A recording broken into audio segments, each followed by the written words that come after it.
Naku. Naghihilig kayo. Hi! Welcome back mga bay!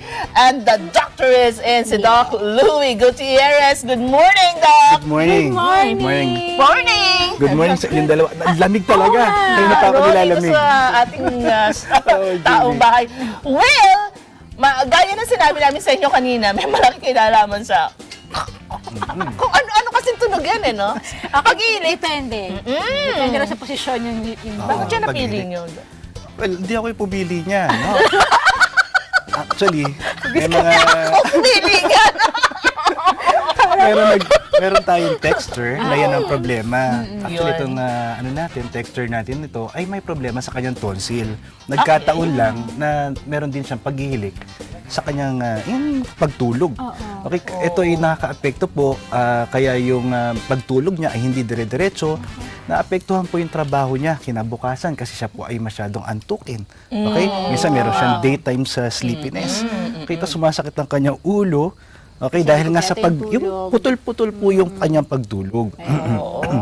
Tsaka ang hirap nang may kasama pagka ano yun. Naghihilik, oo. Totoo yan, pati ikaw hindi ka makatulog. Damay-damay nga, sabi nga natin kanina. Pero syempre, uunahin natin yung sakit na tinatawag na tonsillitis. No? Ano nga ba itong tonsillitis? Ang tonsillitis po, ay ulit-ulit natin sinasabi, ito po ay pamamaga ng ating tonsils. No? Okay. Iba yung pamamaga ng lalamunan. No? Yung tonsils po, makikita natin dun sa likod na bahagi ng ating dila.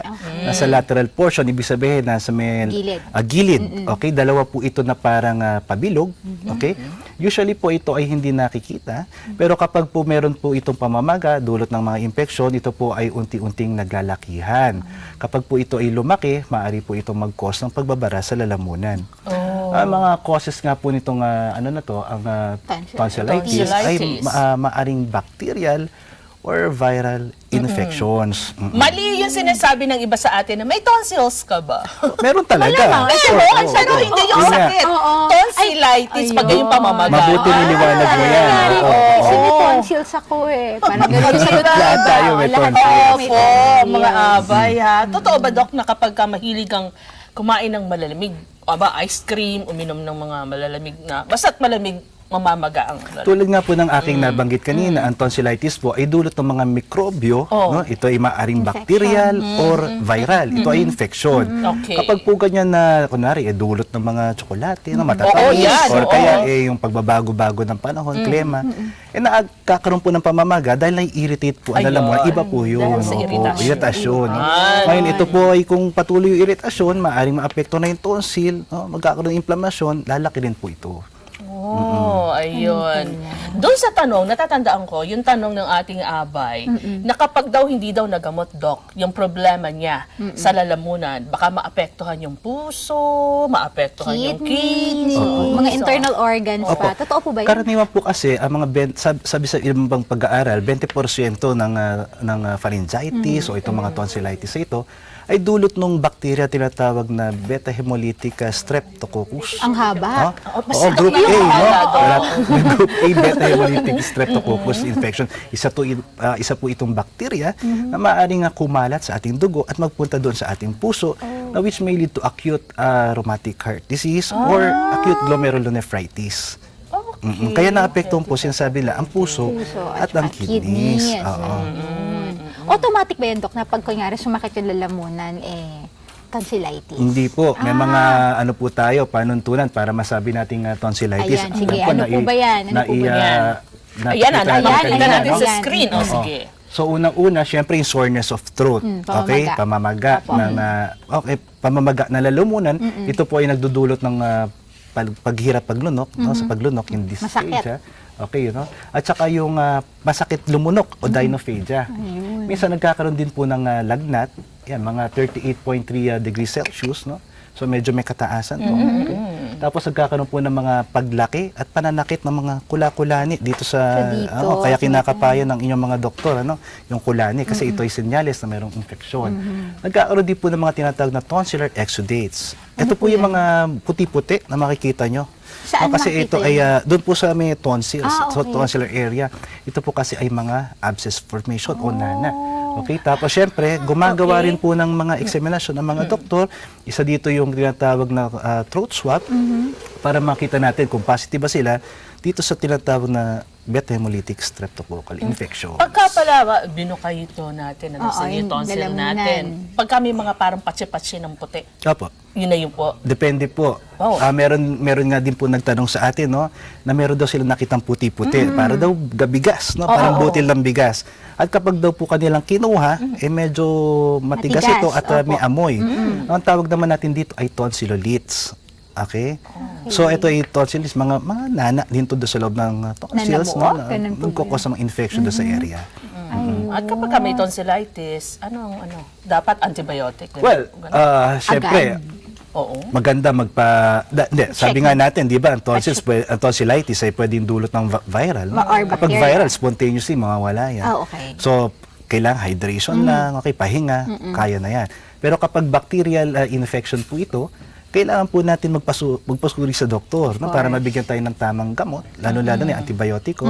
Tapos may mga adjunctive din tayo dyan, paggagamot, tulad ng, syempre, bed rest, okay, pag-inom na maraming tubig, okay, minsan pwede kayong mag-take na mga analgesics, no, para kasi masakit Sakit, yan eh. opo. Oo, pwede rin yung mga mouthwash, yan, depende kung ano yung makakapag-alleviate ng symptoms, no, para hindi Dok, nabanggit nyo kasi yung kailangan hydrated tayo, Yes. di ba?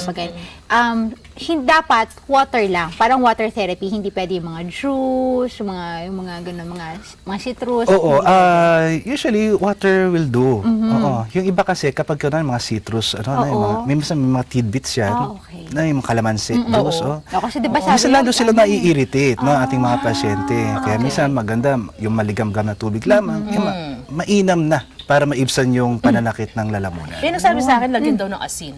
Pwede po, yun po yung Pwede. tinatawag natin na salay na mouthwash, no? Kasi kasi alam mo, sabi ng sa mga kasi natin, mga nakakatanda sa atin, no? Ang asin kasi meron para antibacterial property na rin yan. Kaya yun ang ginagamit nila ng mga unang panahon. Pero ngayon may mga commercially available na rin tayo ng mga mouthwash na pwede rin naman natin gamitin. Ayun. Oh, sige. Medyo i-connect lang natin dun sa unang nabanggit natin ganito tungkol sa snoring at saka yung tonsillitis. Connect nga natin, Doc. Okay. Paano Sinasabi natin, kaya Oo. nag-snore o humihilik ang isang tao, ano yung kapag ka namamaga May problema na po. may Yes, oo. tonsil. Okay, ganito yon. Actually, kaya sila naghihilik ay ito po yung vibratory effects ng mga oropharyngeal structures, no? Ibig sabihin yung mga parte Anatomy ng sa lalamunan loob, opo. natin. Nagva-vibrate kasi sila. Ngayon, kapag kasi nakahiga tayo, alam mo, etong lalo na kapag in deep sleep na tayo, nagre-relax itong mga muscles na to. Oo. So kapag nangyaring ganito, ang hangin na pumapasok sa ating lalamunan, no, at sa ating baga, kapag inilabas natin ito pa yung magkakaroon ng vibratory sounds, no? Ito yung tinatawag na paghihilik o yung snoring. Ngayon, kapag ito ay lalo pang nag-relax, lalo na kapag kunwari malaki ang dila, matataba, no, yung medyo obese, kasi mataas yung fatty content niyan sa tissues, no? O kaya ito nga malaki ang tonsils, nagkakos ito ng obstruction dito sa airway natin. So, nabablock. Nabablock siya, yun na yun. Oo. Yun yung nagkukos. Yes, so kapag na-block yan, nagkakaroon po na minsan pagkahirap huminga. Ito yung tinatawag na obstructive sleep apnea. Lalo na kapag ang paghinga ay tumitigil na mga Delikado 10 to more than 10 seconds. Oo. Delikado talaga kasi ito ay pwede mag-lead nga po sa interrupted sleep. Okay, ibig sabihin paputol-putol na pagtulog. Maapektuhan din itong pasyente kinabukasan kasi inaantok siya. Oo. Oo. naman. Tsaka dry na dry yung lalamunan. Dryness ng throat at saka syempre, maaari itong ikamatay. No, kaya nga 'di ba kapag naghihilik gising. Tama. Oo, kasi yun nga. Oo, yung iba, pag may katabing naghihilik, nagtatakip pa ng tenga, dapat pala ginigising. Huwag ka magtakip ng tenga. Dapat ginigising yung mga katabi. Pero na lang kung may sama ka ng loob sa kanya. Pero Doc, may tawag doon sa operasyon sa tonsil. no? Opo, ito ay Ano yung tinatawag tawag? natin na tonsillectomy. Okay, ang tonsillectomy naman po ay pagtanggal dito sa dalawang tonsillar Tonsils, tissues opo. nga na to. Maraming paraan, no? Edi yung traditional method na pag-opera, gamit tayo ng mga tonsillar sets, no? Pwede rin yung mga coblation, okay? Or electrocautery. At meron na rin tayong laser tonsillectomy. Pero Doc, by grade ba yun? Ibig sabihin, lahat ba ng, for example, na-diagnose ka having tonsillitis, kailan siya Mga dapat, indikasyon. ano indikasyon, kailan siya dapat na operahan? Well, ang as mga indikasyon nito ay yung adenotonsillar hypertrophy nga. Ibig sabihin, lumalaki yung tonsil na magkukos ng obstructive sleep apnea, obstruction do sa oropharyngeal airway.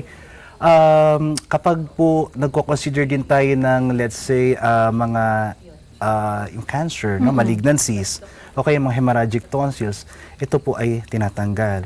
Lalo na kapag kunwari, minsan recurrent yung pagkakaroon ng ng tonsillitis. Doc, may question. Kasi Opo. di pa sabi nila, meron din, naririnig ko lang naman, kapag daw po natanggal na yung tonsils, kapag nag-undergo ng tonsils, medyo mas sakitin. Does it have Kasi something po, ang to do sabi with nga that? po ng mga matatanda, ito po nga, Mga matatanda hindi naman ako talaga. tumingin sa'yo.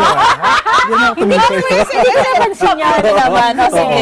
Ang sabi nila, ito daw tonsils ay humaharang, no, or lumalaban dito sa mga mikrobyo. Okay. Oo. Pero Salaan, parang salaan, ganun. so nasala nila. Pero isa lamang po ito sa mga lymphatic tissues nandito sa ating bibig. Kapag po tinanggal natin ito, akala nila magkakaroon sila ng magkakasakit sila, pero wala naman po Wala naman. ganong katotohanan. Ayun. Isa Myth pa, pala yun. hindi rin nagkakaroon po ng pagbabago sa boses, pero minimal. And ayun, at saka hindi po delikado ito. Ang mga komplikasyon lang po ng tonsillectomy ay usually, no, hindi naman madalas, ay yung pagdudugo, okay? Or yung pagkakaroon ng infection dun sa area na pinagtanggalan ng tonsils. But that is immediately after po ng tonsillectomy. Tama, Oo. after the surgery. Ayan. Oo. Habol lang natin ito nag-text. Ayan, Sabi niya, sige. katatapos ko lang po magpa-opera nung isang linggo ng aking tonsils. May napansin po ako na puti-puti sa pinagtanggalan nito. Delikado ba ito? Ano ang common complications ng tonsillectomy? Ayun, tulad nga po ng aking nabanggit, yun po yung mga common complication after the surgery. Yung immediately after, no, maaari magdugo ito, or siguro after mga 10 days, magkakaroon ng infection. Pero usually naman, binibigyan natin ng mga antibiotiko, no, para maiwasan ang mga komplikasyon na ito. Ngayon po, yung puti-puti na nakita niya, maaari po itong tinatawag nating granulation tissue. Ano po ba ito? Ito po yung panibagong mucosa, no, o yung balat Membrane, na ayan, tumutubo doon, no, sa area na yon. Ito po ay maghihilom at later on, after mga, let's say, mga one month, ngayon, no, ito po ay magiging kulay pink na din, no? Parang So parang napalitan lang yes, so po. fleshy mucosa. Yes. Nag-regenerate. Kaya wag nila tatanggalin ito kasi para siyang Oo, langid, baka di ba? yes. Kapag yung mga alam Sa niyo, mga sugat. langid ba yan kapag tinanggal yung maaaring dumugo. Correct. Oo, ayan. Doc, hindi ba meron kasing tayo, ang dami ko Oo, mga sige, naririnig sige, kasi sa oo, mga, sige. yung mga, Hindi ka rin chismosa. ano lang yung aking tenga, ganyan. Sabi lang, after daw tonsillectomy, pinakakain ng ice cream. Tama po yun. Tama yung yan, narinig ko. Pinapakain namin yan ng ice cream dahil itong mga malalamig na ito ay tinatawag natin mga vasoconstrictor, no? Para hindi po magdugo. Oo, yung pinagtanggalan ng tonsil, yung tonsillar bed. Ayan, doon sa habulin mga pa abay natin. natin. Oo, maraming pang tanong. Marami pa siya narinig. Sige, basahin pa natin ito isang sige, tanong na sige. to. Ako po isang call center agent. Namaga po yung isang parte ng aking tonsil at nahirapan po akong huminga. Napansin ko din po na nagbago boses ko. At parang, alam niyo na, may nana, may pus na nalamunan ko. Ano kaya ito? Pass. Oo. Social, ano? Ay, pass. Okay. Well, ang kailangan makita ko muna ito, no? Pero sa sinasabi ng ating pasyente, mukhang ito po ay tinatawag nating peritonsillar abscess. Ito po ay pamamaga ng isang bahagi lamang ng tonsils. Okay? Yung pamamaga nito ay dulot po ng pus o yung nana. Okay? Bumabagsak po yung soft palate, yung pinakaitaas ng ating lalamunan dahil nagka-accumulate po yung pus dito. Ito po ay nagko-cause ng pagkahirap huminga o dyspnea, no? At saka lalo-lalo na nagdudrool sila, naglalaway kasi mahirapan sila lumunok. Ang ginagawa natin ito, kailangan po sila pumunta sa emergency room, binubuksan po namin ito, no, para i-release yung nana. Masakit. Usually wala nang pakiramdam yung era Ay, na yun eh. oo, dahil So sobrang kapag ano na. na-release na natin yung nana, maiibsan na yung pakiramdam ng ating pasyente at syempre kailangan natin siyang i-hook sa ating mga antibiotics. Di ba nagkakaroon ng ano yan? Epekto din yan sa ano natin, sense of taste, Doc?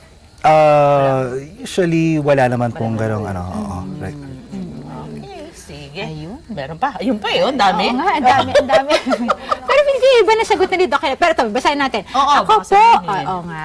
Ako po ay isang guro at napansin ko po na parang may maliliit na butil ng bigas sa aking Ayun na yun. lalamunan. Oo. Ay, nabanggit na ni Doc kanina. Kapag po dinudukot ito minsan ay nagkakaroon ng pagdurugo. Oo. Napansin ko din po ang di kaaya-ayang amoy nito. May kaugnayan po ba ang paglaki? Iba yata. Iba na yan. Ang dami kasi Sagutin ko natin. muna yung Ay, isang ano, isa. yung nabanggit nga natin kanina, ito po ay tonsillitis, no? Ito po yung mga nana doon sa loob ng ating tonsils na lumalabas doon sa mga creeps nito.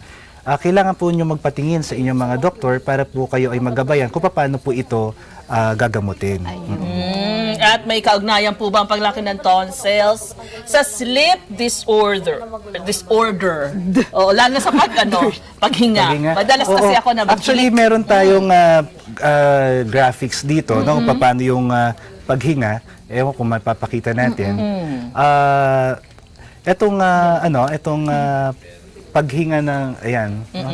So, yung paghinga, usually dapat open yung ating airway. Pero sabi ko nga, kapag kunwari, malaki yung dila, okay? Medyo may katabaan ng ating pasyente at lumalaki yung tonsil, okay? Kapag po nag-relax itong mga muscles na to, maaari po mag-cause ng obstruction. At itong vibration na to, tinatawag nating snoring. Doc, yung positioning, yung sleeping Oo. position, may Tama. nakaka-elevate Actually, ng kapag snoring. nag-sideways sila, Yes. na-alleviate po yung Ayun. snoring. Medyo Oo, kaya di ba nawawala. pinapatagilid? Pinapatagilid. Huwag Yung na sakit. kapihaya. Oo. Minsan yung pasyente rin ang ramdam nun, ano? Kaya minsan ma-realize makita nyo niya. yung bigla tayong tumatagilid. Gilid. Kasi parang automatic na sa ating katawan. Naghahanap yun. tayo ng posisyon Oo. ng At saka kunwari, dumating na tayo dun sa point na talagang nagbara, no? Mapapansin nyo, gigisingin din tayo ng ating katawan. No? Yung parang bigla kang kinakapos sa paghinga. Oo. Nalimpungatan. Oo. Mga bay, marami pa na matututunan tayo dito sa snoring. At syempre, mga bay, doon sa tonsillitis na tinalakay, pwede pang mapag-usapan yan ni na Doc. Yan sa pagbabalik with Abay Maylin. At sino yung kasama pa, Doc? Ito po ay si Miss Anne Aurelia, no? Siya po ay isang registered nurse at siya po ay nagkaroon ng history ng tonsillitis, no? Oh, ayun. O mga bay. Actual patient pala ito. Oo, kaya makikita nyo. Ano ba gagawin ni mamaya ni excited RM? akong makita dun Gusto sa mo gawin natin yung tonsillectomy dito? Sa mga bay, ha? Tutok lang kayo. Babalik agad kami. Diyan lang kayo, okay?